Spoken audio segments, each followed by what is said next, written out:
जय जगन्नाथ नमस्कार। चलतु देखा आज रेसिपी।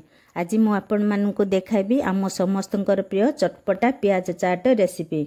यह बहुत सहजरे घरे बनाई खाई पारे कारण पियाज तो आम समस्त घरे निश्चित थी। बाकी रहा बेसन कथा।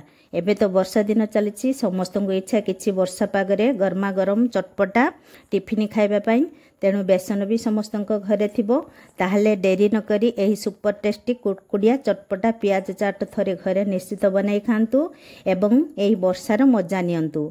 वीडियो देखिया पूर्व मो वीडियो को लाइक शेयर करंतु एवं मो चैनल को सब्सक्राइब एवं पाखरे थिबा बेल आइकन को दबाई ऑल ऑप्शन को क्लिक करिया को भूलंतु नहीं। ताहले चलंतु देखिबा आजिर रेसिपी।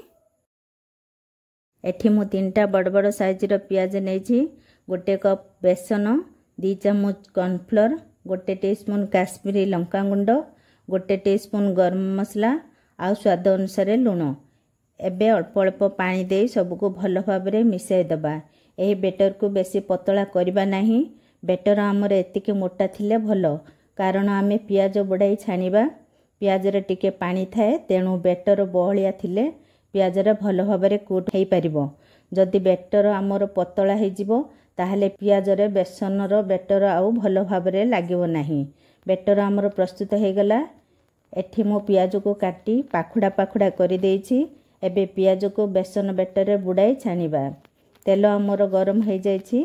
एबे गोटे गोटे पियाज पाखुड़ा को बेसन रे बुड़ाई छानिबा। तेल को बेसी गरम करबा नहीं। गैस को मीडियम फ्लेम करी सबु पियाज को छानिबा। गोटे साइड पियाज आमर भल भाव हेई कलर हो गलानी। एबे पियाज को ओलटाई दबा।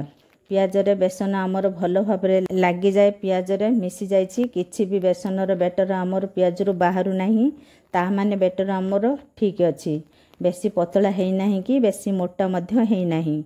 पियाज आमर भल भाव हेई जाइछि। एबे एहा को बाहर करि दबा। एही परि भाबे आमे सब पियाज को छानी दबा।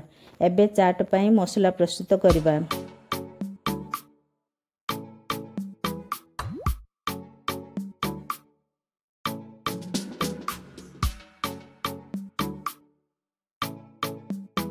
एबे चाट पई मसला प्रस्तुत करिबा।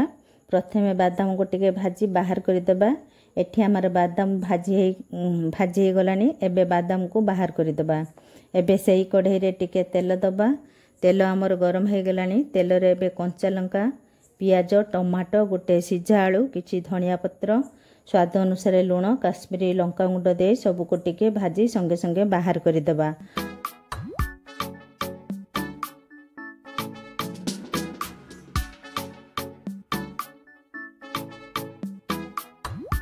आलू मसला आमर भल भाव मिसी गलानी। एबे भाजी रखिथिबा बादाम को पकाई सबको मिसाई गैस को ऑफ कर दबा। मु टिके मसला को भाजी की करिछि। आपण माने एमिति खाली कंचारे सबको मिसाई करि परिबे। आलू रे टिके पानी थाए बोली मु आलू को भाजी की करिछि। मते खोला खोला मसला इच्छा सेति बाय मु भाजी की करिछि। आपण मानु को जेमिति पसंद सेमिति करी खाई परिबे।